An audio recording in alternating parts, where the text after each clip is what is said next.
부산지구 이면 여러분 반갑습니다. 지난번에 성경 맥잡기 다 하기로 했었는데 결국 고질병으로 인해서 다 못했었죠. 그래서 오늘 그 뒷부분을 마무리해서 여러분의 이렇게 찝찝한 부분을 다 긁어드리도록 하겠습니다. 우리 지난번 시간 잠깐 복습해 볼까요? 성경은 구약과 신약, 그래서 구약은 옛 약속, 예전의 약속, 신약은 새로운 약속, 새로워진 약속, 약속의 책이라고 했습니다. 둘 다 그 약속은 바로 예수님을 의미합니다. 예수님을 통한 구원을 의미합니다. 목자님, 근데 창세기는 구원의 책이 아니잖아요. 창세기는 우주의 시작에 대해서 이야기하고 있는 책이잖아요. 이렇게 이야기할 수 있겠죠? 맞습니다. 그러나 사실은 그렇지 않습니다. 물론 창세기는 시작에 대한 책이고 또 그 뒤에 나오는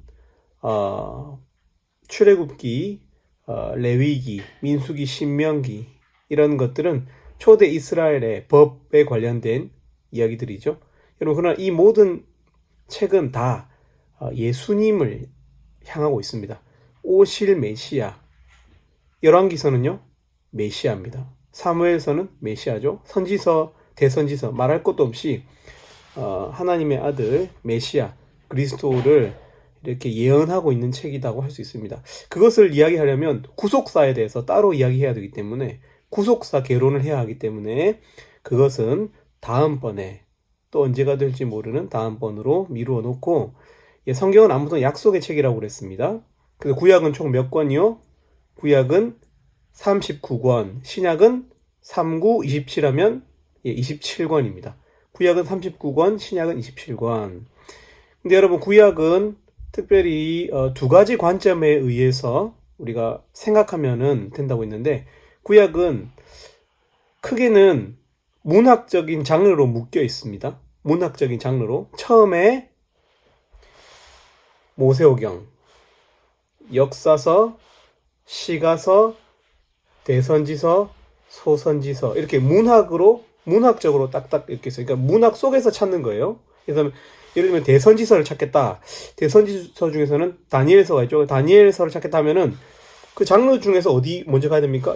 대선지서가 묶여있는 그 장르로 가야 됩니다. 근데 여러분, 그 속에서는 시간적인 순서도 또 쓰였습니다. 구약은 문학적 장르 그리고 시간의 순서, 이 두 가지를 생각하면은 성경이 이렇게 배치가 되어 있구나 이렇게 생각할 수가 있습니다. 소선지서, 나훔은 어디 있는데요? 나훔은 일단은 소선지서니까 성경의 제일 뒤에, 구약 성경에 있는 것 중에서 제일 뒤에 있고, 기본적으로 나훔은 이렇게 그 분열 왕국 시대 후반부에 있기 때문에 그 정도 시점에 나오겠구나. 그 소선지서 12권 중에서 그 정도 시점에 나오겠구나 해서 딱 찾아보면 있어요. 뭐 예를 들면 그런 식입니다. 그리고 여러분, 신약은 무엇을 생각해야 한다고 그랬죠? 신약은 성경 제목을 생각하면 성경을 이해하기가 쉽습니다. 성경 제목을 먼저 생각하는 거예요. 그래서 에베소서, 예를 들어서 에베소서다 하면은 에베소는 장소 이름이잖아. 에베소는 한 지역, 도시 이름이잖아. 지역에 쓴 편지구나 이렇게요. 그러면 디모데서는요? 디모데는 사람 이름이잖아. 디모데는 한 개인에게 쓴 편지구나. 이렇게 이해할 수 있다는 것입니다. 그러니까 제목을 잘 관찰하면 신약 성경을 조금 이해하는 데 도움이 될 것 같습니다. 우리가 지난번에 그래서 구약을 다루다가 구약에서 모세오경과 역사서를 다루고 끝이 나버리죠, 그죠? 그래서 이제 구약에 있는 모세오경과 역사서 그 다음 부분인 시가서 부분을 좀 살펴보도록 할 건데, 그에 앞서서 여러분, 제가 또 어떤 이야기를 했었죠? 구약의 그 시간들은 이미 모세오경과 우리가 다루었던 역사서 속에서 다 꽉 채워져 있다고 그랬어요. 그러면 시간적인 개념으로 보았을 때는 그 뒤에 나오는 시가서나 선지서들은 시간 밖에 어딘가에 그 뒤에 놓여 있는 것이 아니고 이 시간 속에서 쓰여진 것입니다. 먼저 역사서와 모세오경이 나오는 이유는 먼저 시간적으로, 문학적으로 먼저 엮여 있기 때문이고, 여기 어딘가에 시가서와 선지서들이 박혀 있는 것입니다. 그래서 오늘은 구약 성경 중에서도 시가서를 살펴보겠습니다. 시가서는 총 5권이고요.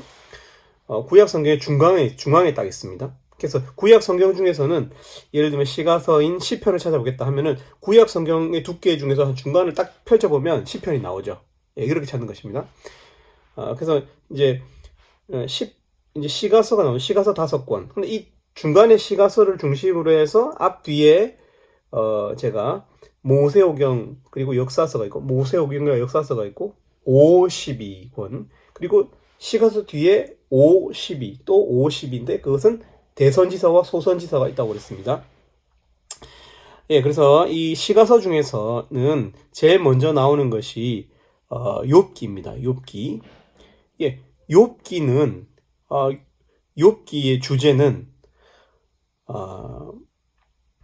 의로움과 끊임없이 진짜 이 인간 세상에서 정의란 무엇인가? 마이클 샌델이 하버드대에서 했었던 그 강의, 저스티스라는 강의가 있죠. 정의란 무엇인가? 여러분, 이미 그 강의가 욥기 시대 때, 욥기는 여러분 참고로 창세기 시대 때 사람입니다. 예? 욥이라는 사람이 당한 고난을 통해서 그 고난 속에서 욥과 욥의 세 친구가 그 고난의 의미를 묻는 과정에서 너는 분명히 무슨 불의한 일이 있기 때문에 고난을 당한 것이야 라고 해서 거기서 끊임없이 논쟁을 합니다. 그래서 어쩔 수 없이 고난과 함께 의라고 하는 주제를 탐구하는 성경입니다. 이것이 매우 중요합니다. 왜냐하면 의에 대해서 알아야, 그러니까 전혀 의롭지 못하다는 것, 의라는 것은 결코 우리의 도덕적인 어떤 행실에서 나오는 것이 아님을 이 논쟁을 통해서 깨달아야 그러면 우리가 어떻게 하나님 앞에 서지? 우리가 어떻게 하나님을 만날 수 있지? 하나님과의 관계 회복을 할 수 있지? 라는 이 질문에 도달하기 때문에 욥기가 매우 중요합니다. 그게 욥기, 시가서 중에서는 욥기가 제일 먼저 나옵니다. 예, 그 다음에는 나오는 성경이 아주 긴 150편에 이르는 시편. 그래서 시편은 보통 우리가 다른 성경은 뭐 욥기 1장, 욥기 2장 뭐 이렇게 부르는데 시편은 편이라고 불러요. 시편 1편, 시편 2편 이렇게 부르는데 시편이 나옵니다. 예, 시편에는 하나님에 대한 찬양, 그리고 예배, 고백. 여러분, 이런 하나님을 어떻게 찬양하고 하나님을 칭찬하고 하나님을 어떻게 예배할지에 대한 책이 바로 시편의 내용이라고 할 수 있습니다. 근데 여러분, 이렇게 일방적으로 하나님을 향한 칭찬과 하나님을 향한 어떤 찬송이 시편의 주제가 아닙니다. 그것만이 주제가 아니에요. 그럼 또 어떤 주제도 있죠?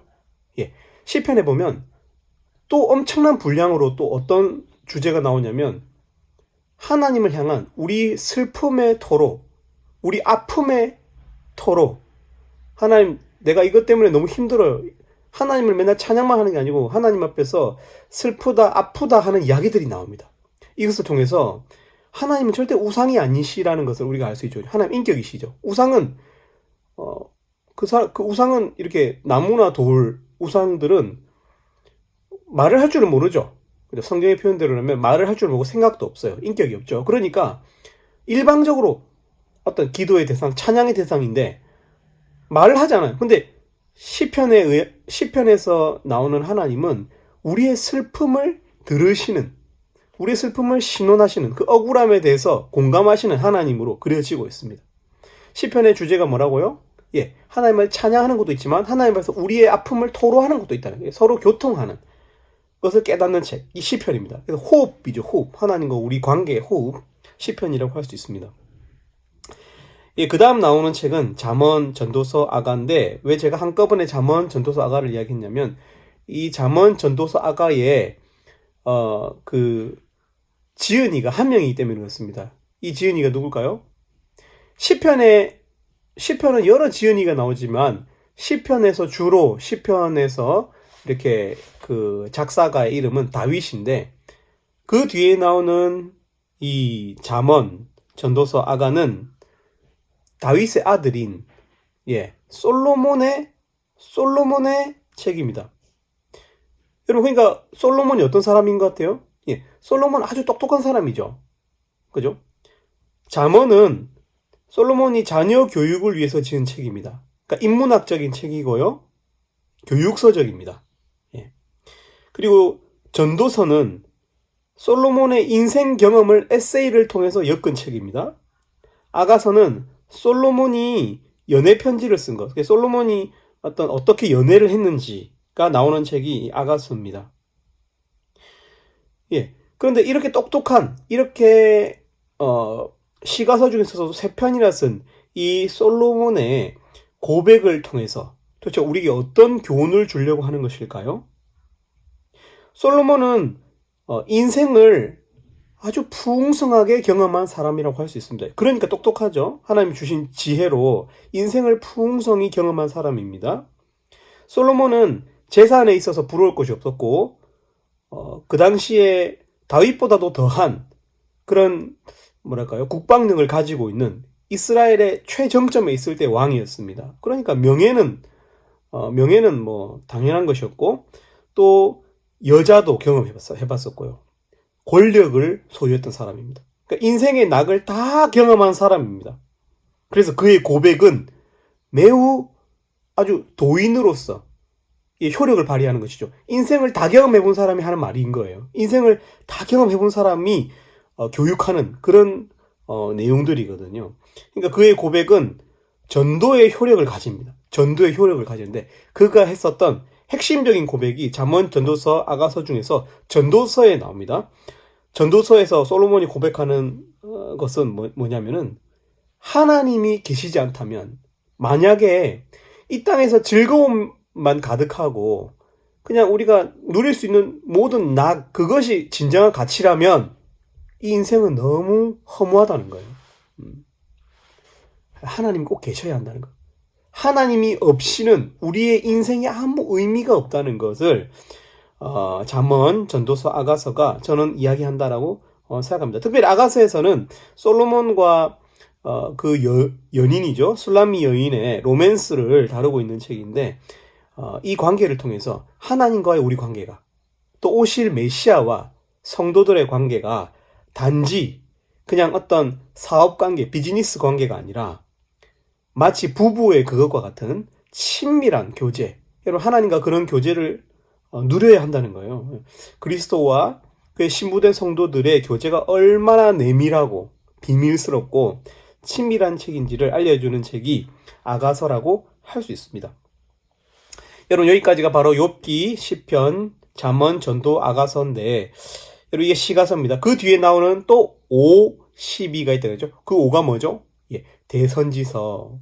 그 다음 나오는 12는 소선지서입니다. 이 부분은 제가 아주 빨리 넘어가도록 하겠습니다. 이 대부분의 대선지서와 그럼 제가 대선지서와 소선지서를 나누는 기준 지난 시간에 이야기해 드렸습니다. 대선지서는 믿음이 대라서 대선지서가 아니라 분량이 많아서, 성경 분량이 기계적으로 많기 때문에 대선지서라고 이름을 붙일 뿐이라고 했습니다.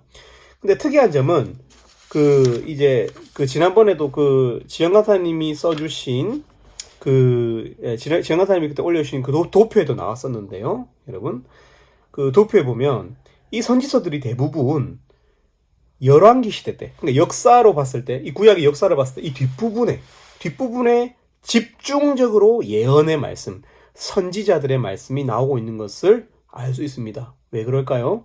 왜냐하면 이때가 바로 아수르 제국과 바벨론 제국에 의해서 북이스라엘과 남유다가 멸망해가는, 그러니까 멸망이 가까이 다가온 바로 그 시점이었기 때문에 하나님께서는 끊임없이, 왜 멸망이 가까웠습니까? 그만큼 죄가 만연했다는 거예요. 죄가 가득해서 더 이상은 손을 쓸 수 없는 지경에 이르렀다는 거예요. 그래서 북이스라엘과 남유다가 곧 하나님께서 아수르 제국과 바벨론 제국을 통해서 멸망시키실 것인데, 그에 앞서서 경고하시는 하나님의 말씀이었던 것이죠. 하나님께서 회개해라. 너희들 죄가 지금 심각하다. 우상 숭배, 간음, 사회적 부조리, 약자를 돌보지 않음. 여러분, 이 수많은 이 죄악들이 가득하기 때문에 너희들 지금 회개하고 돌아와야 한다는 그 말씀. 소망이 없다. 우리 죄 때문에 지금 소망이 없다. 그 말씀들이기 때문에 선지자들의 말은. 그래서 이것이 역사에서 보면 이 뒷부분에 집중되고 있는 거예요. 사람들의 이 죄가, 이 사회적 악이 가득할 때 하나님의 경고도 매우 심해지는 거예요. 그래서 이제 보면 열왕기 때, 열왕기상, 열왕기하 이때 거의 뒷부분이죠. 거의 뒷부분. 그 앞에는 역사, 아주 긴 역사가 나오고 그 뒤에 나오는 열왕기, 왕들의 역사 있는 이 부분에서 선지자들의 집중적으로 활동을 했던 걸 알 수 있고, 또 열왕기 시대 때는 하나의 단일 왕국이었던 이스라엘이 북이스라엘과 남유다로 나뉘었었는데, 그래서 이제 북이스라엘에서 활동했었던 선지자가 있고요. 또 남유다에서 활동했었던 선지자가 있고, 또 어떤 선지자는 두 왕국에 대해서 공통적으로 예언을 하는 선지자도 있었습니다. 그리고 또 나라가 망하고 나서 아예 이제 북이스라엘과 남유다가 망하고 나서, 그러니까 나라가 없는 상태에서도 선지자들이 나왔어요. 이스라엘 사람들이 포로로 끌려가고 국가, 주권을 잃어버린 그 시기에도 하나님의 선지자가 나왔어요. 지금이라도 회개라. 지금이라도 돌아가서 너희들 집을 짓는 것보다 먼저는 하나님의 성전을 건축해라. 뭐 이런 선지자들의 활동이 있었습니다. 그래서 이제 먼저 대선지서를 보면 대선지서 중에서 제일 처음 나오는 책이 이사야입니다. 이사야. 여러분, 이사야를 보면 아주 참, 이사야서의 이 선지서를 읽어 내려가다 보면 하나님께서 이제 얼마나 더 직접적으로 오실 메시아, 하나님의 아들 그리스도에 대해서 예언하고 있는지 모릅니다. 사실은 이 이사야는요, 원래 그 이스라엘에서 어떤 직업을 가지고 있었냐면 역사가였습니다. 그러니까 이제 왕들의 기록을, 왕들의 치적을 기록하는 왕궁 서기관이었어요, 이사야는. 근데 이사야가 모시던 왕이 있었는데 그 모시던 왕의 이름이 우시야라고 하는 왕이었습니다. 근데 여러분, 이사야가 언제 부르심을 받는지 아세요? 이사야가 이 우시야 왕이 죽던 해에, 여러분, 우시야는 매우 신뢰감 있는 왕이었습니다. 실력 있는 왕이었고 또 도덕적으로도 좋은 왕이었습니다. 우시야는 그 당시에 팔레스타인에서 어떤 챔피언 정도 되는 아주 막강한 군사력을 가지고 있고 실력이 있고 도덕심이 있고 신앙도 있는 그런 왕이었어요. 그러니까 얼마나 왕궁 서기관이었던 이사야가 우시야를 따랐겠어요. 그죠? 근데 그 우시야가 죽던 그 해에, 그러니까 이사야의 마음이 정말 공허해지는 바로 그 해. 이사야의 마음이 더 이상 의지할 데가 없는, 나도 그냥 우시야 왕처럼 죽고 싶다 하는 바로 그때 높이 들린 하늘에 하나님께서 그 보좌 위에 앉아 계신 것을, 좌정하고 계신 것을 보면서 시작되는 책이에요. 그러니까 우리가 어떤 이 급진적인 이 영적인 체험, 급진적인 이 영적인 감흥은 철저히 우리가 어떤 면에서는 우리 현실에 대해서 실망할 때, 현실에 우리가 가지고 있는 그 가치들을 조금 내려놓을 때 찾아온다라는 것을 우리가 알 수 있습니다. 예, 이사야입니다. 이사야는 유다에서, 남유다에서 이렇게 예언을 했었고, 남유다뿐만이 아니라 또 북이스라엘의 죄에 대해서도 많이 예언을 하는 책이 바로 이사야입니다. 그리고 그 다음에 나오는 책은 예레미야입니다. 예. 예레미야 또한, 제가 빨리 가겠습니다. 예레미야 또한 죄는 반드시 심판된다는 메시지. 그러나 하나님께서 심판이 끝난 뒤에는 새 언약을 주실 것이다. 옛날의 언약, 옛날에 너희들과 맺었던 그 하나님과의 그 관계, 그 언약은 깨어졌다. 그러나 하나님께서 새로운 대안으로서 새 언약을 주실 것이다 라는 것을 예고하고 있습니다. 여러분, 그 언약의 주체가 누구일까요? 예, 바로 예수님을 의미하는 것입니다. 예레미야고요. 그 또 예레미야가 예레미야 애가라고 해가지고 장송곡을 썼어요. 장송곡. 예. 왜 그렇습니까? 왜 그렇죠? 예레미야는 망하는 걸 봤어요. 나라가 망하는 걸 봤습니다. 예, 남유다가 망하는 것을 경험하는 선지자고요. 그리고 또 예레미야가 또 따르던 또 선왕이 한 명 있었는데 그 요시야입니다. 요시야 왕이 죽는 것을 경험했어요. 그러니까 예레미야는 참 슬픔을 많이 경험한 선지자인데, 그래서 예레미야가 눈물의 선지자, 많이 슬퍼하니까 많이 울었거든요. 눈물의 선지자라고도 불리우는데, 예레미야가 쓴 애도가, 죽은 이에 대한 장송곡이 바로 예레미야 애가입니다. 국가에 대한 장송곡이기도 하고 그가 따르던 왕에 대한, 요시아에 대한 장송곡이기도 합니다. 그래서 이스라엘의 죄에 대해서 한탄하면서 야 이제 가면 언제 오나 그런 내용을 쓴 책이 바로 예레미야 애가입니다. 죄 가운데 우리는 반드시 죽어야 한다는 메시지를 어떤 의미에서 이 노래를 통해서, 애가를 통해서 그 애가는 누가 들어야 되는 노래입니까? 바로 우리들이 들어야 되는, 우리 죄 때문에 우리 죽어야 되거든요. 예. 그래서 인생은 장래 행렬과도 같다라는 메시지를 주고 있죠. 인생은 장래 행렬이다. 인생길은 마치 장래 행렬, 긴 장래 행렬. 결국에 가서는 장래 행렬에 우리가 다 합류하잖아요. 예. 장래 행렬. 왜 장래 행렬에 합류합니까? 우리 죄 때문이죠. 근데 신약 성경에 보면 이 장래 행렬을 만나는 한 무리가 나오죠. 예, 그 무리가 누구죠? 바로 예수님과 제자들이죠. 장래 행렬을 막아설 수 있고 장래라고 하는 이 운명을 바꾸실 수 있는 분은 예수 그리스도밖에 없다는 것을 사실은 예레미야 애가가 예고하고 있는 것이죠. 예, 그 다음에 또 나오는 또 대선지, 그러니까 여러분 대선지서입니다. 이사야, 예레미야, 애가, 에스겔, 다니엘까지가 5권의 대선지서인데 그 다음 나오는 책이 바로 에스겔입니다. 예, 에스겔. 여러분 에스겔의 그 유명한 이제 마른 뼈 환상, 여러분 마른 뼈가 그 골짜기에 가득했는데 하나님께서 그 예언하게 하자 그 마른 뼈들이 생기가 불어와서 마른 뼈들이 붓고 근육이 덮이고 살이 덮여서 군대가 되는 그 환상이 에스겔 37장인가요? 네, 거기 보면은 마른 뼈 환상이 나온 것이죠.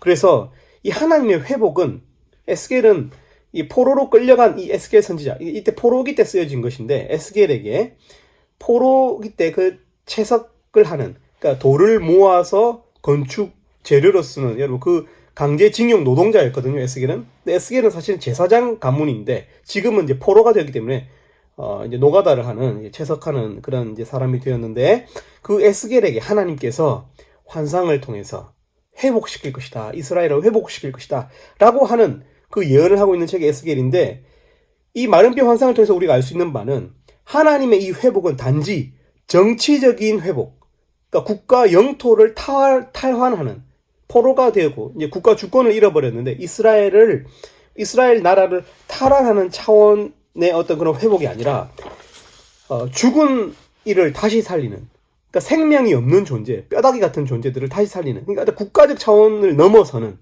온전한 회복, 부활과 같은 그런 회복을 말하고 있는 책이 바로 에스겔서라고 할 수 있습니다. 그 다음 마지막으로 나오는 이 5권의 대선지서 중에서 마지막으로 나오는 책이 바로 다니엘서인데, 다니엘서에 보면 바벨론 포로인 다니엘이 체험한 미래 환상에 대해서 이야기하고 있습니다. 다니엘서 매우 유명한 책이지만 넘어가도록 하겠습니다. 예, 그 다음에 나오는 책들은 이제 뭡니까? 이제 구약의 마지막 12권이죠. 바로 소선지서입니다. 소선지서가 제일 마지막 12권. 여러분, 이게 왜 소선지서가 마지막에 나옵니까? 아까 말했죠, 제가? 문학적으로 엮여있기 때문에. 문학적으로 소선지서끼리 묶어놨거든요. 그래서 맨 마지막에 나오는 거, 소선지서만 나오는 거예요. 호세아, 요엘, 아모스. 여기까지는 북이스라엘에서 예언했던 선지자입니다. 그러면 비교적 이 소선지서 중에서도 호세아, 요엘, 아모스가 북이스라엘에서 이렇게 선지 활동을 했던 선지자인데 왜 같이 묶여 있을까요?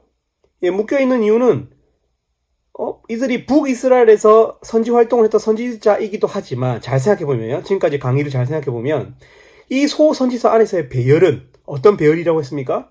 네, 시간 순서라고 했잖아요. 그러니까 소선지서가 맨 마지막, 구약 성경의 맨 마지막에 나오는 것은 문학적인 배열인데 이 소선지서 안에서 12권은 시간 순서에 쓰여졌기 때문에 먼저 나오는 호세아, 요엘, 아모스가 북이스라엘에서 이렇게 선지 활동을 하는 이유는 북이스라엘이 먼저 멸망하거든요. 그러니까 먼저 멸망이 더 임박한 북이스라엘에서 먼저 활동을 했기 때문에, 시간적으로 앞서기 때문에 호세아, 요엘, 아모스가 이렇게 먼저 나오는 것입니다. 호세와 요엘, 아모스는 이제 북이스라엘에서 활동했다는 것을 여러분 기억하시면 되고요. 호세아서의 주제는 이스라엘 백성들의 지속적인 간음, 특별히 하나님을 배신하고 영적으로 간음한 그 내용이 나오는 것이 바로 호세아고요. 요엘서는 하나님께서 북이스라엘과 남유다 왕국의 백성들의 이 죄를 심판한다. 반드시 죄를 심판할 것이다. 라고 하는 내용이 나오고, 성령을 통해서 회복시킬 것이라는 또 잠깐에 언급되는 내용이 나오는 것이 요엘 선지자입니다. 그리고 아모스서는 특별히 이스라엘의 사회 정의 문제를 다루고 있습니다. 그러니까 선지서가 서로 상호 보완적이죠. 어디는 간음 문제, 개인의 죄 문제, 또 어디는 왕국 백성들의 문제, 특별히 귀족들의 죄 문제, 또 어떤 성경에서는 사회 정의 문제를 다루고 있고요. 그러니까 선지자들이 우리가 골고루 다 읽어보아야 하는 이유는 이 모든 성경에 있는 내용들이 사실은 입체적으로 우리 죄를 다 고발하고 있기 때문에 그렇습니다. 그 다음에 나오는 성경이 이 소선지서가 호세아, 요엘, 아모스 다음에 나오는 네 번째 성경이 오바댜입니다. 왜? 오바댜 찾기 되게 어렵습니다. 한 장짜리이기 때문에 딱 한 장, 구약 성경 이 뚜껑 중에 한 장이기 때문에 찾기 어려운데 여러분 저의 강의를 들으신 분들은 이제는 색인이 없어도 찾을 수 있겠죠. 소선지서가 뒤에 있고 그 소선지서 중에서도 호세아, 요엘, 아모스 다음에 한 장 딱 나오니까 여러분 딱 지금 찾을 수 있겠죠, 그죠? 예, 찾을 수 있습니다. 그럼 제가 한번 실험을 해보겠습니다. 저도 제가 이 성경책을 꺼냈어요. 현대인의 성경. 그래서 여기 보면 소선지서가 한 요 정도 나올 것이고 뒷부 역시 대선지서 바로 나왔습니다. 이 다음에 바로 나올 것이니까 넘겨보면은 나훔, 요나 그 전에 있겠지. 그 다음에 아모스 다음이라고 했으니까 찾았어요. 이렇게 찾는 것입니다. 색인이 없어도 오바댜 한 장짜리 오바댜를 이렇게 쉽게 찾아낼 수 있는 것입니다, 여러분. 아무튼 오바댜는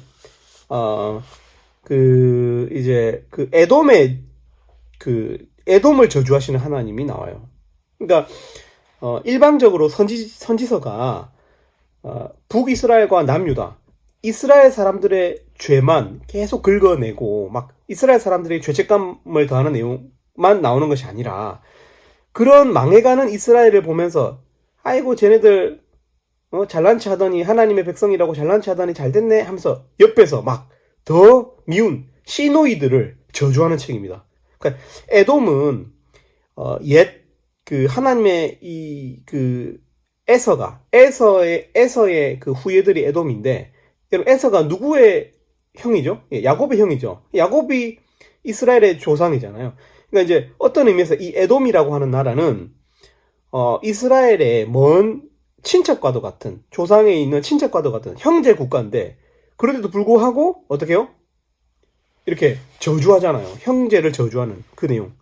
그러니까 거기에 대해서 하나님께서 오바댜 선지자 중에서 에돔 너희도 가만두지 않겠다. 뭐 이런 내용이 오바댜입니다. 그리고 그 다음에 이제 나오는 책이 요나서인데 요나 되게 유명하죠. 요나. 예. 요나 우리가 주일학교를 나왔으면 요나서를 잘 기억해요. 왜냐하면 요나는 성경에 나오는 피노키오 이야기랑 좀 비슷하거든요. 요나가 이렇게 하나님께서 요나를 아수르에 가서 선지자 활동을 하게 했어요. 그러니까 하나님께서 보시기에 아수르도 죄악이 심각하거든요. 그러니까 아수르도 누군가 선지자 한 명이 가야 돼요. 가서 회개하게 하는 사역을 해야 되는데 아무도 안 가려고 했어요. 근데 요나도 안 가려고 했는데 하나님께서 요나를 강제로 물고기 뱃속에 넣어가지고 도망가는 요나를 그죠? 이 아수르의 수도인 니느웨에 확 뱉어내게 만들죠. 그래서 이제 요나가 이 아수르에 가서 선지자 활동을 하는 내용이 바로 이 요나서입니다. 그 다음에 나오는 성경이 미가서입니다. 미가서. 미가서는 미가서에도 아주 노골적인 예수 그리스도 예언이 막 나오죠. 예수 그리스도 예언. 뭐 다 나옵니다. 요나도 물고기 뱃속에서 3일 동안 있었던 내용도 사실 예수님에 대한 예언이고, 어떤 선지서들에서도 예수님에 대한 예언은 계속 나오는데, 여러분, 제가 지금 다 구속사를 지금 다루고 있지 않아요. 그냥 일반적으로 다루고 있어요. 아무튼 미가서에서도 예수님에 대한 집중된 그런 예언이 나오고 있습니다. 아마 예수님의 고향, 태어나신 곳에 대해서 아마 이야기할 거예요. 아마 베들레헴인가? 그 이야기가 아마 미가서에 나왔던 것 같은데, 미가서에 보면은, 미가서의 어떤 주제는 단지 예배만 중요한 게 아니고, 일상생활에서의 성결, 일상생활도 중요하다는 내용이 미가서에 나옵니다. 예. 그리고 또 나훔서도 아까 요나서와 마찬가지로 그 당시에 제국이었던 아수르의 수도였던 니느웨의 죄악이 너무 심각해서 하나님께서 이 니느웨 백성도, 이 아수르 백성도, 아수르의 수도인 이 니느웨 사람들도 심판받아야 될 것 같다고 하나님께서 경고하시는 내용이 나훔서입니다. 예, 그 다음 나오는 내용인 하박국이죠. 하박국. 이 하박국은 하박국이라고 하는 선지자가 하나님께 대하여 3가지 질문을 하는데 거기에 대한 하나님의 응답 형식을 통해서 우리 성도들이 가지고 있는 여러 가지 이 세상의 부조리함, 그리고 하나님의 심판의 어떤 뭐랄까요? 우리가 이해할 수 없는 그 합리적이지 못한 모습에 대해서 이 하박국이 따지듯이 질문하는데 하나님께서 거기에 대해서 이렇게 대답하시는 내용. 그리고 결국 의인은 믿음으로 살아야 한다. 의인은 믿음으로 말미암아 살아야 한다. 하박국 2장 4절인가요? 예, 거기 나오는 내용인데, 예, 하박국의 내용입니다. 그 다음에 스바냐에 보면 아주 우리가 사랑하는 찬송시가 나오죠. 하나님께서 우리를 너무 사랑하시고 그 기쁨을 이기지 못하시고 잠잠히 마치 자는 어린아이가 깰까봐 옆에서 조용히 계신 아버지처럼 그렇게 사랑하신다 라고 하는 그 찬송시가 나오는, 예, 이렇게 살벌한 심판 메시지 중에서 이렇게 잠깐 숨 쉴 공간이 있어요. 네, 스바냐서의 메시지. 그래서 회개해야 한다. 회개하고 그 아버지께로 돌아가야 한다. 내용이 스바냐고. 학계. 여러분 이제는 이제 소선지서에서도 이제 뒷부분으로 가고 있죠. 그러면 여러분 눈치를 채야죠. 지금쯤이면 이제 한 포로기 정도 되겠네. 지금쯤이면 약간 역사에서 완전 뒷부분이겠구나. 이런 상상을 충분히 해볼 수 있습니다. 그런 생각을 해볼 수 있고 거의 맞아요. 왜냐하면 시간 순서로 쓰여졌기 때문에. 소선지서 안에서도 뒷부분에 나오는 이 어떤 이 학계, 스가랴, 말라기 이 부분은 포로기 때 혹은 포로기 이후에 쓰여진 소선지서 중에서도 제일 뒷부분에, 구약 역사 중에서도 뒷부분에 쓰여진 책들인데, 학계는 포로로 끌려간 백성들이 다시 귀환을 해요. 다시 이제 예루살렘으로 돌아오는데 그 백성들이 돌아와서는 어떻게 합니까? 이제 한 번도 땅이 없었는데, 자기 땅이 없었는데 이제 생전 처음으로 자기 땅이 생겼거든요. 그러니까 사람들이 뭐부터 할까요? 자기 집부터 지어요. 우리가 이제 연끌해서 부동산부터 살려고 하는 것처럼 이 사람들이 자기 집을 짓는데 빨랐는데 거기에 대해서 하나님께서 폐허가 된 성전을 왜 버려두느냐 하면서 우선순위를 지키라고, 너희는 먼저 하나님의 성전을 먼저 깨끗하게 하고 지어라 라고 하는 그 말씀. 만약 너희가 하나님의 성전을 지을 때 하나님의 것을 먼저 우선순위를 갖고 챙길 때 하나님께서 너희의 다른 것들, 너희의 살림살이를 책임지겠다는 말씀이 바로 학계 말씀입니다. 그래서 마태복음 6장 33절에 나오는 말씀처럼 너희는 먼저 그의 나라와 그의 의를 구하라. 그러면 이 모든 것을 너에게 더하시리라 라고 하는 이 말씀의 이 어떤 스토리 버전이 바로 학계라고 할 수 있습니다. 예, 스가랴 나오고요. 그 다음에 말라기로 이제 끝나는데, 이 스가랴, 말라기로 갈수록 아주 이제 직접적입니다. 노골적이고 직접적으로 예수 그리스도를 예언합니다. 스가랴에서는 매우 짧은 데 비해서 메시아에 대해서 가장 직접적인 예언이 집중되어 있고 많은 책이 스가랴라고 할 수 있습니다. 이쯤 되면 그냥 예수라고 하는 이름만 말 안 했지 그냥 힌트를 다 줘버려요. 이제 진짜 이제 메시아 곧 온다 이렇게 예고하는 책이죠. 그리고 말라기, 예, 말라기서는 하나님께서 백성들의 죄악을 근접 시각에서 마치 그들의 뒷골목에서 어떤 죄를 짓고 있는지, 하나님을 섬긴다고 하면서 아무도 없을 때 그들은 어떤 사람들이지, 아무도 보는 이 없을 때 그들의 삶이 어떠한지를 고발하고 있는 책. 그래서 백성들에게 아주 노골적으로 아주 디테일하게 그들의 죄를 고발하고 있는 책이 바로 말라기라고 할 수 있습니다. 그래서 백성들의 즉각적인 회개를 요구하는 책, 삶에서의 성결을 요구하는 책. 그래서 심지어 하나님께서 야, 그렇게 살 바에는 성전 문을 닫아라, 교회 문 닫고 들어오지 마라, 그렇게 살 바에는 예배하지 마라, 이렇게 말하고 있는 책. 하나님 우리 삶에 대해서 엄청 관심이 많으신 분이시죠. 예, 여러분 이제 드디어 구약의 39권이 끝났습니다. 이제 신약을 다루어야 하는데 여기 지금 녹화되는 이 카메라에 시간이 뜨고 있는데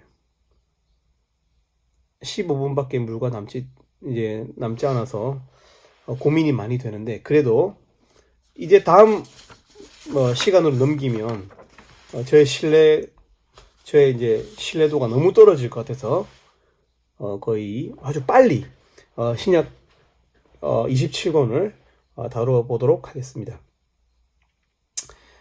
예, 이제 신약 성경을 보면 신약 성경도 마찬가지로 굵직굵직하게는 문학적으로 묶여 있어요. 문학적으로 묶여 있어요. 예를 들어서 처음에 나오는 책들이 다 복음이 적혀있죠. 그래서 마태복음, 마가복음, 누가복음, 요한복음. 복음이란 말은 좋은, 복스러운, 소리 뭐 이런 뜻입니다. 그래서 복된 소식, 굿 뉴스, 복된 소리 뭐 이런 뜻입니다. 이 복음은 복음서가 나와 있는 이 네 권 마태, 마가, 누가, 요한복음은 서로 내용이 비슷한 듯하지만 사실은 조금씩 다릅니다. 왜냐하면 이 복음서의 내용은 그 주제는 같다고 할 수 있지만 그러나 그 목적이 다르기 때문에 그런 것이죠. 여러분도 만약에 여러분이 주일학교를 한다. 주일학교에서 어린아이에게 복음을 전해야 한다. 라고 할 때 여러분의 말투와 아니면은 여러분이 호스피스 병동에 가서 이제 임종이 얼마 남지 않은 노인들에게 여러분의 복음이 전한다고 할 때 여러분의 말투가 바뀌고 쓰는 언어가 바뀔 것이고 같은 것을 관찰했을지라도 그 모습이 바뀌겠죠. 그런 것처럼 이 마태, 마가, 누가, 요한복음은 그런 목적이 다른 복음을 전하는 예수님을 전하는 목적이 다른 목적이 다르다? 아니 목적은 같은데 아무튼 그 기록 목적이 다르기 때문에 그 내용이 아주 다양하게 나타나고 있습니다. 근데 마태복음은 특별히 마태라고 하는 사람이 마태는 레위입니다. 레위. 여러분 그 세리 마태 알죠? 세리 레위. 그러니까 얼마나 이 사람은 숫자적이고 꼼꼼한 사람이겠어요. 그죠? 그러니까 이런 아주 꼼꼼하고 치밀한 그런 사람인데 이 마태가 그들의 동족인 누굽니까? 유대인들을 위해서 쓴 복음이 바로 마태복음입니다. 이게 큰 은혜죠. 왜냐하면 마태는 동족에게 미움을 받던 세리라고 하는 직업을 가지고 있었거든요. 그 당시에는 세리가 마치 우리로 치면은 매국노, 일본 앞잡이와 같은 세금을 걷는 그런 직업이었거든요. 그런데 그런 마태에게 하나님께서는 그 동족에게 복음을 전하는, 오히려 역으로 복을 베푸는, 여러분 그 직분을 주셨어요. 그래서 마태가 쓴 복음서가 바로 이 마태복음이고요. 그리고 마가복음은 특별히 제일 먼저 쓰여졌습니다. 복음서 중에서 제일 먼저 쓰여진 책이 마가복음입니다. 그러니까 이제 아주 뭐랄까요? 급박하게 쓰여졌, 이제 니즈가, 필요가 너무 커서 빨리 쓰여진 책이 마가복음이라고 할 수 있는데, 왜냐하면 그 당시에 이제 로마의 황제였던 네로가 그리스도인들에게 누명을 씌워서 그리스도인들의 박해가 매우 심해지고 있는 그 타이밍이었거든요. 근데 그 타이밍에 그 그리스도인들, 그 당시에 예수님의 제자들로부터 복음을 들은, 아직 복음서는 없었고요. 이런 책으로 된 복음서가 없었고, 구전되는 그 복음을 들은 이 그리스도인들의 믿음이 약화되고 있는 그런 시점이었습니다. 박해가 심해지고, 그때 마가라고 하는 누굽니까? 바나바의 이 생질이죠. 바나바의 조카가 썼던 책이 바로 이 마가복음입니다. 그래서 마가복음은 좀 급하게 쓴 티가 나요. 뭐 이렇게 말하면 좀 이상하게 성경은 완전한 것이지만 아무튼 또 그런 측면이 있습니다. 그래서 아주 다이나믹하고 예수님의 많은 사건들을 짧게 기록했기 때문에 아주 다이나믹하죠. 많은 이적들, 기적들이 기록이 되어 있어서 당시에 그 기적을 직접 보지는 못했지만 박해받는 그리스도인들이 예수님의 어떤 기적들을 볼 수 있는 그런 책이었죠. 그 책이 이제 마가복음이고요.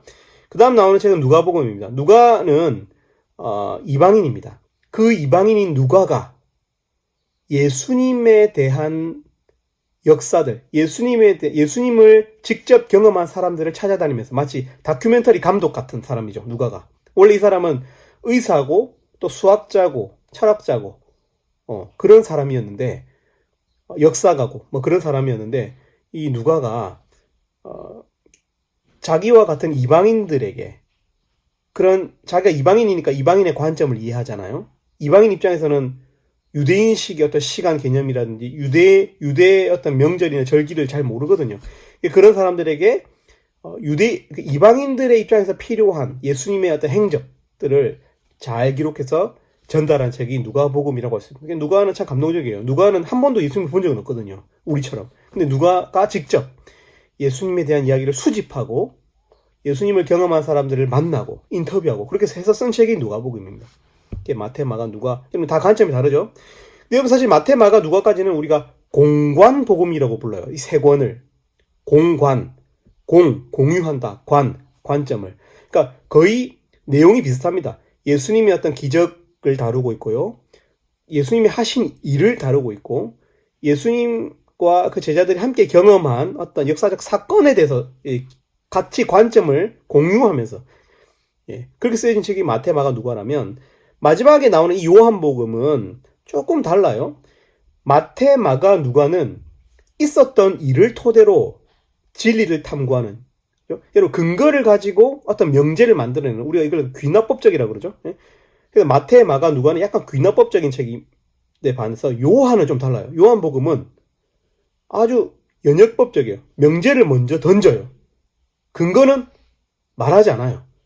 그냥 자기 어떤 뭐랄까요 예수님을 경험하고 신학적으로 깨달은 바를 던져요. 그러니까 굉장히 시적이고요. 합리성은 조금 떨어지는 듯이 보이지만 사실 매우 은혜롭습니다. 고백적이고 요한이 경험한 엑기스 정말 예수님의 사랑을 받고 예수님 옆에서 예수님의 살을 부비면서 지냈던 이 어린 이 요한이라고 하는 이 제자가 느꼈던 그 엑기스적 감정 예수님과의 그 교통 그분은 이 땅에 오신 말씀 그 자체이시다. 그분은 우주가 창조되기 전에도 하나님 품에 계셨던 바로 그 로고스다. 이렇게 말하는. 그러니까 들어보면 도대체 이게 뭔 말이야 싶지만 사실은 그래서 저도 처음에는 저도 이방인과 같았을 때는 저도 처음에 이렇게 유대인들처럼 이렇게 뭐랄까요 숫자적이고 어떤 이런 어떤 그런 합리적인 어떤 뭐랄까요 어떤 의미에서는 뭐랄까 이 자본주의적인 그런 합리성을 요구하는 그런 사람일 때는 마태, 마가, 누가복음을 참 좋아했어요. 근데 나중에 철이 들고 예수님을 깊이 믿고 나서 보니까 요한복음이 너무 은혜가 많이 돼요. 그냥 우리 사이에 뭐 설명 필요 없잖아요. 그냥 예수님을 더 느끼고 싶고 막 그런 거 있잖아요. 그래서 요한복음 그걸 요한복음이라고 불러요. 그래서 앞에 마태, 마가, 누가는 있었던 사건들 중심이라면 요한복음은 예수님에게 집중되어 있는 그런 책이 바로 이 요한복음이라고 할 수 있습니다. 복음서만 했는데 시간이 또 이게 다 가버려가지고 큰일 났네요, 여러분. 여러분 그 다음에 나오는 책들은 제가 설명을 잘 못할 것 같고 그냥 굵직굵직하게만 말씀드리겠습니다. 그 다음에 여러분 잘 아시는 대로 나오는 책이 바로 이제 사도행전이죠. 사도행전은 아까 복음서의 한 저자가 쓴 책인데 누굴까요? 마태, 마가, 누가, 요한 중에서 누굴까요? 사도행전의 저자는 누가입니다. 누가. 누가가 바울 일행과 함께 그 바울의 전도 일정에 전도 여행에 참여했었거든요. 프로젝트에 그 전도 프로젝트에 2차인가? 2차 아니고 3차인가부터 이게 참여를 했었어요. 그래서 그 참여한 이 전도 여행에 참여했었고 또 이 바울의 어떤 그런 기록들을 바울과 함께 하면서 들었기 때문에 바울에 있었던 일들을 들었기 때문에 그것을 바로 예수님께서 하늘로 승천하시고 난 다음에 어떤 그 예수님의 제자들의 어떤 그 행적, 여행길에 나타난 성령의 역사들을 기록한 책이 사도행전이라고 할 수 있고요. 근데 오늘 사도행전을 잘 살펴볼 필요가 있는 이유는 뭐냐면 사도행전, 그러니까 바울과 바울의 친구들, 바울의 동역자들이 함께 1차, 2차, 3차에 걸쳐서 그 소아시아 지역, 그리고 유럽의 언저리, 여러분 그 지역을 다 이렇게 여행하면서 거기에 교회를 개척하고 사람을 세우고 하는 과정에서 수많은 지명이 나오고 수많은 인물들이 나오죠. 사도행전에 나온다는 거예요. 사도행전에. 사도행전을 잘 이해해야 나중에 나오는 그 바울이 자기가 개척한 교회, 자기가 도운 양들에게 편지를 써요. 그걸 우리가 서신이라고 부르는데 그 서신서, 성경에는 신약 성경은 거의 대부분 서신서거든요. 아까 나왔던 복음서와 역사서 이 사도행전을 제외하면 웬만하면 다 서신서예요. 그러니까 이 서신서를 이해함에 있어서는 그 도시들의 상황을 이해해야 되고 그 바울이 도왔던 그 사람을 이해하기 때문에 사도행전을 잘 살펴보아야 사도행전을 잘 살펴보고 아 바울의 전도 여행을 따라서 지명들을 익히고 사람을 이해하고 해야 나중에 바울이 쓴 이 서신서들이 더 많이 잘 이해가 가요. 안 그러면 이 서신서들이 전부 다 그냥 비슷한 말을 하는 것처럼 보이거든요. 근데 사실은 좀 달라요. 다르고 쓴 목적이 다르죠. 그 편지 글의 목적이 다 다릅니다. 어떤 데는 나를 위로를 해달라. 어떤 데는 그 뭐랄까요, 박해받는 성도들의 믿음을 북돋우기 위한 편지도 있고, 또 어떤 데는 교회 내에서 어떤 문제를 일으킨 성도들을 화해시키려고, 또 어떤 데는 우상숭배에 빠진 어떤 그 한 무리를 쫓아내기 위해서 막 여러 가지 어떤 목적이 다른데 그 목적들을 이해하려면 이 사도행전을 먼저 잘 살펴볼 필요가 있죠. 이 바울과 바울 일행들의 이 전도 여행길을 살펴볼 필요가 있고, 여러분 이 책의 저자가 누구라고요? 누가입니다. 누가. 왜 누가가 이걸 쓸 수 있었죠? 누가가 바로 바울의 3차 전도 여행 때부터 함께 동역하면서 함께 동행했거든요. 그래서 이제 바울의 그 과거 이야기들을 잘 들어보았었기 때문에 이제 누가가 이 사도행전을 저작할 수 있었던 것이죠. 그리고 그 다음에 나오는 거의 대부분 뭐 로마서가 나오고, 로마서 다음에 고린도 전후서가 나오고, 그 다음에 뭐 갈라디아서가 나오고, 그 다음에 에베소서, 그 다음에 빌립보서, 골로새서, 그 다음에 빌레몬서 뭐 이렇게 나오는데 이런 제가 잘 외우죠. 네. 이런 책들이 나오고 마지막에 이제 요한계시록이 나오는데 요한계시록을 제외하고는 거의 대부분, 그리고 또 그 마지막에 나오는 책들이 있거든요. 마지막에 나오는 책들이 히브리서, 야고보서, 베드로 전서, 베드로 후서, 요한 1서, 요한 2서, 요한 3서, 유다서 이렇게 나오거든요. 역순으로 말한 겁니다, 여러분. 제일 마지막에 요한계시록이 나오고 신약성경 27번째가 요한계시록이고, 그 앞에 나오는 책들이 히브리, 야고보, 베드로 전서, 베드로 후서, 요한 1서, 요한 2서, 요한 3서, 유다서. 여기까지는 이 이름이, 아까 제가 그 신약 성경 이름을 알아야 된다고 했죠. 아까 복음서도 마태, 마가, 누가, 요한 이 사람들이 저자잖아요. 마찬가지로 이 요한계시록과 맨 마지막에 나오는 요한계시록과 그 앞에 나오는 히브리, 야고보, 베드로, 전후서, 요한 1서, 요한 2서, 요한 3서, 유다서는 저자의 이름을, 그러니까 글쓴이, 송신자의 이름을 쓰고 있어요. 히브리서 빼고. 히브리서 뺍니다. 히브리서 아닙니다. 히브리서 빼고. 그러면 야고보는 누가 썼고? 야고보가 썼고, 베드로 전서, 베드로서 누가 썼어요? 베드로가 썼죠, 당연히. 요한 1, 2, 3서는 누가 썼어요? 요한이 썼어요, 요한이. 그리고 또 아까 그 요한복음 썼던 그 요한 맞습니다. 그리고 또 유다서도 유다가 썼어요. 특별히 여기서 나오는 야고보와 유다는 예수님의 친형제들이에요. 여러분 잘 기억하십니까? 이분들이, 야고보와 유다가 한 번은 예수님을 미쳤다고 그랬죠. 자기 형을 미쳤다 그랬잖아요. 자기가 하나님이라고 주장하고 있고, 저 사람 지금 우리 형이지만 미쳤다 했죠. 그렇지만 이 친구들이, 이분들이 야고보서와 유다서를 썼다는 게 어떤 의미입니까? 이들이 형인, 육신의 혈육인 예수를 하나님의 아들로 인정했다는 거예요. 자기가 경험한.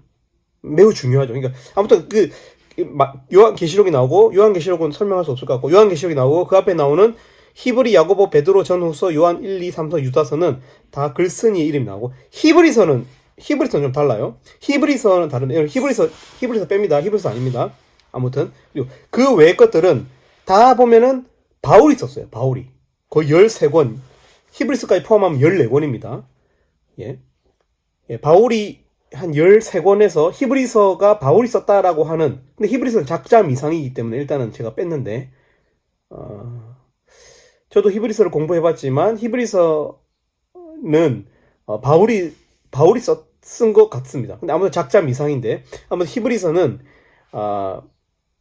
흩어진 히브리인들에게 쓴 편지가 히브리서. 고통받는 이 히브리인들에게, 유대인들에게 쓴 편지가 히브리서고요. 그 외에 13권, 우리가 언급하지 않았던 이 성경이 전부 다 로마서, 고린도전서, 고린도후서, 갈라디아서, 에베소서, 빌립보서, 골로새서, 빌레몬서, 데살로니가전서, 데살로니가후서, 디모데전서, 디모데후서, 디도서, 이런 거 전부 다 바울이 썼습니다. 바울이 엄청나게 성경 제일 많이 쓴 사람이에요. 권수로 치면. 그래서 이제 바울 서신서인데, 그러니까 바울 1서, 바울 2서, 바울 3서 이렇게 안 써요. 너무 많이 썼어요. 그래서 이제 바울이 쓴 이 서신서들은 수신자들, 편지를 받은 사람을 그 제목에 쓰고 있어요. 예를 들어서 로마서는 로마에 있는 성도들, 로마 교회 성도들. 고린도 전후서는 고린도 교회 성도들. 누가 썼다고요? 바울이. 갈라디아서는 갈라디아 교회, 갈라디아 지역에 있는 성도들에게 누가? 바울이. 데살로니가 전후서는 데살로니가 교회에 있는, 데살로니가 지역 교회에 있는 성도들에게 바울이. 그죠, 여러분? 그러니까 제가 제목을 알아야 한다는 거. 신약 성경에 있어서 제목을 먼저 이해할 필요가 있다는 것이 바로 그런 의미 때문에 제가 이렇게 이야기한 것입니다. 골로새서, 빌레몬서, 에베소서, 빌립보서 다 지역, 골로새 지역, 빌레몬은 아닙니다. 빌레몬은 여러분 아니에요. 제 헷갈려요. 지금 골로새서, 에베소서, 빌립보서는 지역에 썼고요. 골로새 지역에, 에베소 지역에, 빌립보 지역에. 근데 이것들을 함께 묶은 이유는 바울이 구금되어 있을 때, 바울이 감옥에 있을 때 쓴, 그래서 옥중서신, 어려운 말로 옥중서신이라고 불리우는데, 그래서 이제 그 쓴 책들이 골로새, 에베소, 빌립보서고, 특별히 사람 이름이 붙인 게 있어요. 사람에게 쓴 책. 그게 뭐냐? 디모데 전서, 디모데 후서, 그다음에 디도서, 그다음에 빌레몬서예요. 다 누가 썼다고요? 바울이 썼어요. 바울이. 아까 요한계시록과 그 앞에 나와 있는 7권, 야고보, 베드로 전후서, 요한 1, 2, 3서, 유다서까지. 이거는 다 그 글쓴이의 이름이 나와 있는 것이고, 나머지 것들은 전부 수신자들의 있는 지역, 수신자들의 어떤 개인의 이름이 나와 있는 거예요. 개인의 이름이 누구라고요? 빌레몬, 디모데, 디도, 이런 사람들입니다. 사실은 여기 이 각 권의 주제를 좀 다뤄야 하는데, 뭐 이 정도면 그래도 여러분 조금은 약간은 감이 오죠. 너무 낯설진 않죠. 예를 들어서 지금 제가 한번 찍어볼게요. 자, 빌립보서 어떤 책이죠? 빌립보서는 제 강의를 생각하겠죠. 빌립보서는 바울이 쓴 편지고, 왜냐하면 성경의 뒤에 나오는 그 7권에 포함이 안 되니까 바울의 이름이 없지만 바울이 쓴 편지고, 빌립보는 지역 이름이니까 빌립보 교회에, 빌립보 지역에 바울이 쓴 편지 글이구나, 이렇게 이해할 수 있는 것이죠. 빌립보는 어디 나올까? 빌립보라고 하는 지역은 역사적 현장은 어디 나올까? 사도행전에 나오겠지. 사도행전에 보면은 나옵니다. 빌립보 교회가 나오죠. 뭐 이런 식으로 신약 성경을 좀 이해할 수 있게 되는 거예요. 네, 이것으로 이제 성경 맥잡기를 마치도록 하겠습니다.